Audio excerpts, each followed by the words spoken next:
It seems in the middle of nowhere, just about anything can go down with little consequence. Welcome back to the swamp, my friends, and welcome if you're new. Today I'm going to be sharing some creepy and allegedly true middle of nowhere horror stories. As always, if you have a story that you would like to share in a future episode, be sure to submit your story at swampdweller.net or the email you can find in the description down below. I would love to share your story with everyone here in the swamp. Today's stories are going to be strange, creepy, and downright terrifying. So, strap in and get ready for these creepy and allegedly true middle of nowhere horror stories. Be sure to hit that like button and subscribe if you're new.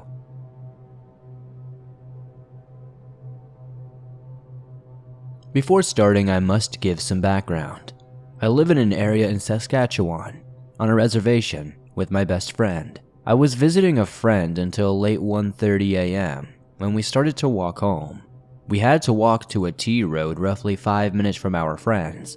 We both had to go in separate directions. His house was only 2 minutes away and mine was still another 20 minutes. He scored me a smoke for the walk and told me he'd see me tomorrow. As I walked home 5 minutes later, my best friend messaged me telling me he had just gotten home.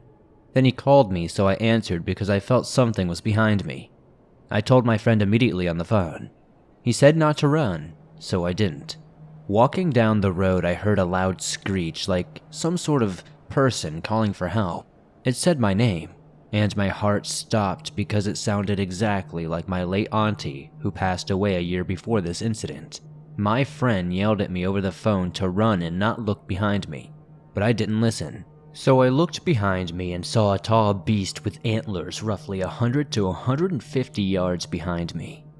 That head was the actual skull of a deer. It yelled at me, "I see you," in a very dark, almost abnormal voice. And keep in mind, to get home, I still had a minimum of 10 minutes of running.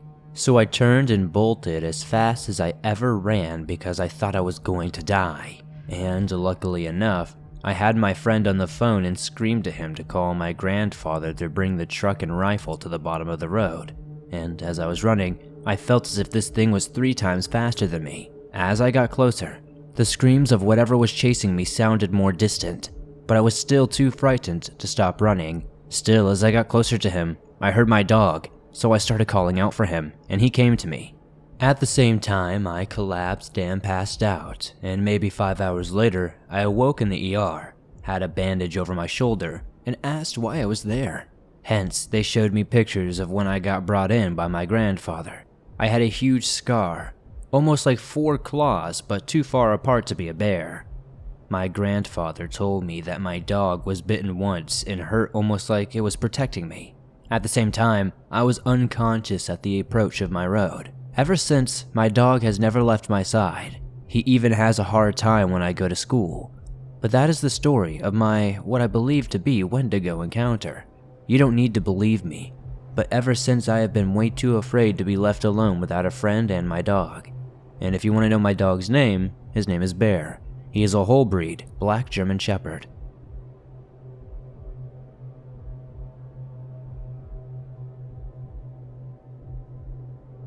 My name is Billy, and I live in Minnesota. Most of the state is a mix of urban and rural areas, but I stay close to the city.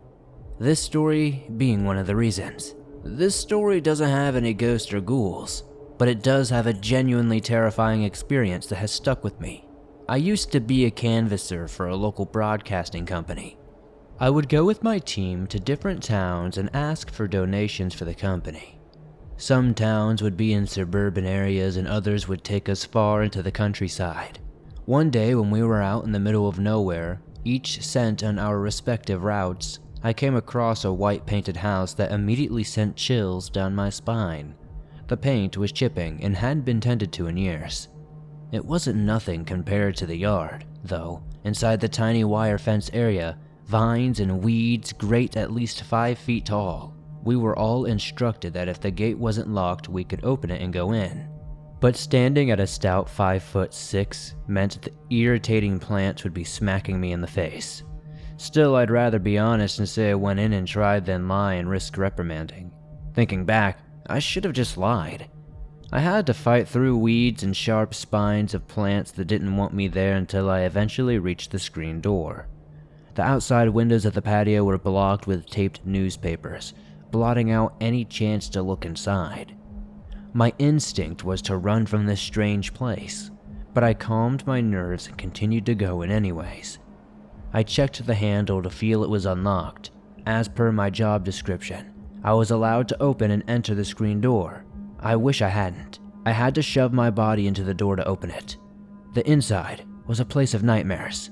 There were piles of delivery boxes, some molding in the corners. I stepped over piles and piles of, I don't even know what to call them. There was mail here, squirrel carcasses there. There was feces and flies swarming its body. I had to look away to avoid screaming or vomiting. I got to the main door of the house and knocked twice. No answer. I hit again, a little firmer this time. I hope this person answers the door quickly so I can leave. Why I didn't immediately bolt at that sight was beyond me. At the third knock, I heard someone whispering through the door. I asked if the person could speak up, and the response was a woman screaming so loud it shook the patio. "Get the hell out!" She didn't need to repeat herself. I bolted out of the deck, through the weed-infested yard, and back to the car. I stayed there the entirety of my shift. I was let go from that job, but in hindsight, I think that was a blessing and a reminder of why I stay close to the cities.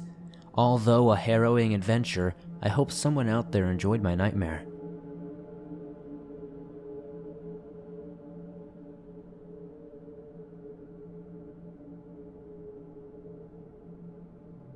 This happened last summer. This has been a bizarre and downright creepy encounter that has left me scratching my head for a long time now. I live in North Carolina. My father and I were at this park, a very short drive into the country, but it is very rural. I like saying that in North Carolina cities, you can drive 20 minutes in any direction and end up in the country. Anyways, this park is right along the Cape Fear River. My father and I have always been into finding more secluded trails and going off track. Not too far, of course, because it's more peaceful. And we also like to smoke weed and not be offensive to others or other people with kids. We like this park because it's nothing but woods with private trails. We had found this trail by accident, which was not as popular as the others. It is a little messier and below water level, so it floods out a lot, especially when it rains. But when it's dry, it's generally a gorgeous trail. There is an old bench, about a quarter of the way through, right on the river where we would stop and have smoke breaks. The trail curves around a huge ditch opening right past this bench. I always looked at this opening when we walked by because I could never figure out why it was there. The only option to me was that it was man-made. It appears that most, if not all, of the park used to be a landfill or a dump, so maybe this ditch was because of that. My best guess was that it was about 50 feet wide and around. I don't know, maybe 30 feet deep. We are leaving the bench heading towards the bend in the trail, and I kid you not, a puff of smoke shoots right out from behind a tree. There was even a smell to accompany it, like incense. But to me it smelled like a scented cigar. My father and I thought we would run into someone on the other side of the tree smoking, since we were there too. But when we rounded the tree, the ditch was right on the other side, and nobody was there. The tree was right on the edge. There's no way in hell someone could have been standing there, and we heard nothing. We weren't freaked out. We just thought it was weird and kind of cool at the time. It wasn't too strange to me until we came home that night. We regularly go to this park and trail, and I swear we walked that same patch and there was never a ditch there. I even remember us passing the bench and I expected to see the trench, but maybe we somehow went a different way. I didn't want to jump to conclusions, so I came back another day, just my dog and me. This time it was wet because it had been raining, and I knew the beginning would be flooded, so I went from the other direction on the trail. I felt I was getting to where the ditch was about to be. You know, like that feeling your body has been somewhere close to an area before. I started to feel nervous and scared. It was a bright, beautiful day and the park was busy, but I absolutely could not take another step. So I turned around. We have been back since, but I have never seen the ditch again. Maybe we subconsciously avoided it, but I had wanted to see the tree again so badly. I could never stop thinking about this incident because my father and I both saw and smelled the smoke.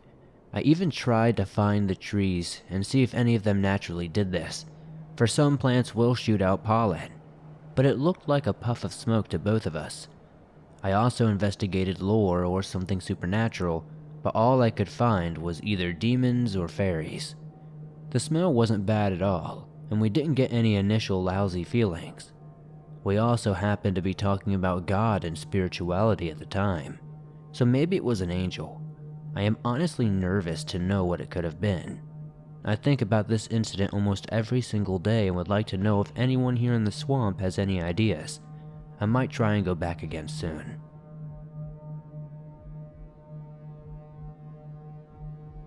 Hey swamp folk, have you heard about microdosing? Well, if not, just know that all sorts of people are microdosing daily to feel healthier and perform better. Our show today is sponsored by Microdose Gummies. Microdose Gummies deliver perfect, entry-level doses of THC that help you feel just the right amount of good. In my opinion, they're great. They taste and feel amazing, and they make my day go by in a much better fashion. I've used them to help me get in the zone when doing creative work, and they help me wind down at night, chill out, and sleep like a baby. All around, they're a 10 out of 10 for me. Microdose is available nationwide. To learn more about microdosing THC, go to microdose.com and use code SWAMPED to get free shipping and 30% off your first order. Links can be found in the show description, but again, that's microdose.com, and don't forget to use code SWAMP.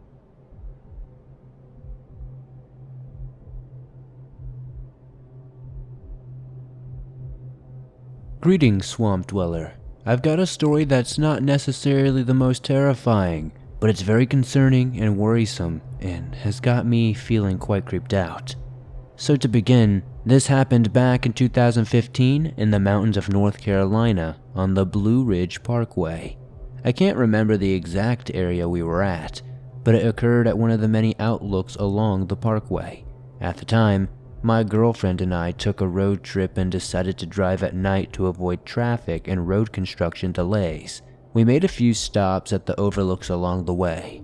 We had been going for quite some time, and I decided that the last overlook we would stop at would be probably about 2 hours. Then we would continue. My vehicle at the time had a sunroof, so looking at the stars was nice and we enjoyed it. Once we parked at this area and got settled, we gazed at the stars for quite some time, almost in a trance-like state, and we soon were both fast asleep. I then awoke, remembering I didn't lock the doors when something caught my peripherals. It was a shadowy tall figure that didn't look human at all. This shadowed figure reminded me of your typical gray alien, with dim glowing yellow eyes, almost like embers or hot coals from a fire. I rubbed my eyes thinking I was seeing things, but I wasn't, and it seemed like it was growing taller. It's like I couldn't move fast enough to crank the engine and haul ass out of there. But I did just that, and as soon as I did so, my girlfriend shot wide awake, asking me what was going on. As we burned out of the parking space and fled, I could see the figure move into the middle of the road behind us. I ripped around a hairpin corner, no longer in sight of that thing, whatever it was. My girlfriend continued to ask me, and I told her I had seen something standing near the car and it did not look like a person. She tried calming me down, telling me to slow it down. But when I did slow down some, I noticed there were headlights from a different car approaching from the rear at a fast speed. I hadn't seen a single vehicle since sunset. The blinding headlights were now a few feet from my tail end, and they were easily about to ram into me. "What is this asshole's problem?" my girlfriend questioned. I said something along the lines of maybe that's the thing I saw, and maybe it was a person. I also mentioned we wouldn't get too far like this. Then, just like that, the headlights vanished. "What the hell?" I said as I glanced in the rear view, tapping my brakes to illuminate the silhouette of a work van with a single occupant. The headlights came back on, literally inches off my bumper. I made a beeline exit to get off the parkway and head back towards Asheville or Waynesville. I can't quite remember. but so did the tailgater. Panic was setting in because we knew this van was following us. I see an open gas station in the distance and floor it, pushing our vehicle to about 100 miles per hour. I slowed my approach and pulled into the gas station outside the front doors. The van continues down the road, passing us, making us both sigh in relief. I asked my girlfriend what color was the van. Did you get to see it? She nodded and said it was a military tan color with a very dark window tint. It looked like some sort of work van. As we were about to go into the store, the same van pulls into the station, parking at a distance. My girlfriend screams, yelling, "Let's get out of here!" I backed the car out quickly, lighting up the pavement again and blowing past the parked van, this time glancing at our pursuer. Have you ever seen that part in The Matrix where the agent begins to shift and morph? That is precisely what this person looked like. Again, I got the car up to speed, rolling a hot 100 miles per hour, trying to lose this, well, whatever this was. A solid minute or two passes and my girlfriend says the van is no longer back there, that our speed outran it. I think it's time to head home, sighing relief, and she agreed. On the route back home, there wasn't much traffic, but we traveled at least 130 miles. When I butt into the opposing traffic lanes, I see it all too familiar. I see an all too familiar van. And I mean the exact same one, getting quite unnerved and antsy at this point. My girlfriend said the same thing, telling me to stomp on it. I get off the highway and make a way for a police station. We make it to the station, park, and wait, trying to collect ourselves from the crazy episode we just encountered. Across the street from the station was a car park and a strip mall. My girlfriend speaks up and points toward the strip mall, gasping and cursing. It's the same freaking van again. It's the same van from the parkway. And then 2 more identical vans pull up next to this one. We watched in horror as these tall, dark figures emerged from the backs of the vans and began crossing the street in our direction. I laid on the horn and began flashing my bright lights in front of the police station, getting the attention of the entire station. To which 3 officers came running out, yelling if we needed help. As I went to look back to where the figures were, there was nothing. Just an empty parking lot. Not a single van in sight. I don't know what we encountered that day, but it wasn't natural.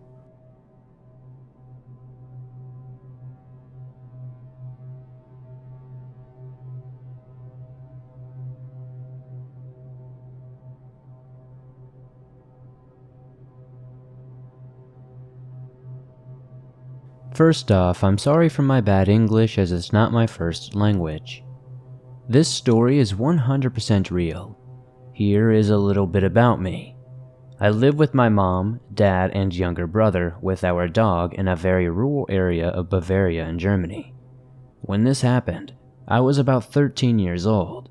We don't have any close neighbors. It was a very cold Saturday in December. I remember the day because my mother worked only on Saturdays.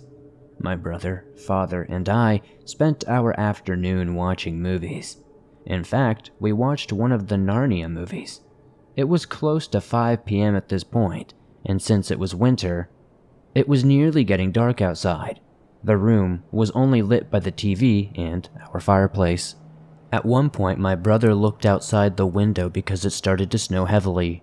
We all looked outside the window when all of a sudden my dog began to growl. He ran up and down the room, very alert. This was very unusual for him. My dad stood up and looked around, but he didn't see anything at all. After a few minutes, he began to calm down again. We returned to our movie, and everything seemed fine for a few more minutes. Then he started doing it all over again. I noticed my brother was staring out the window next to our back door. I asked him what he saw, and he shook his head. Then, all of a sudden, we saw an old lady approaching our back door. We were baffled because hardly anyone comes out here, especially not an old lady like her. She looked to be around 80 or 90 years old, wearing one of the most typically grandma aprons I have ever seen and a headscarf. Mind you, it was about -10 Celsius outside. She tapped on the back door glass and started to smile really weird. Meanwhile, my dog hid under the table, whimpering and growling. My brother came close to me and my dad walked to the back door and opened it a bit. In a confused tone, he asked what she was doing in our backyard. She smiled and looked directly at us, not even noticing my dad. She took a step forward to the door, shoving her foot into the crack of the door. My dad immediately shut the door close. She glared at him, and then at us before starting to laugh maniacally. Then she just calmly walked away like nothing had ever happened. We looked at each other in confusion, not knowing what to say. My brother and I looked outside the window behind us. We couldn't see her. The only way in and out of our backyard was the small patch next to the house. From the window behind us, we must have seen her leaving, but she didn't pass by that window. My dad stepped outside and couldn't see her anywhere. Neither could he see any footprints in the snow. There was absolutely no way the tracks would have been covered by snow already, since only a couple of minutes had passed between her leaving and my dad going outside. To this day, we don't know what we encountered. I don't know if this was anything paranormal or not. It may not seem so creepy to you, but to us kids, this was the most terrifying thing we have ever witnessed.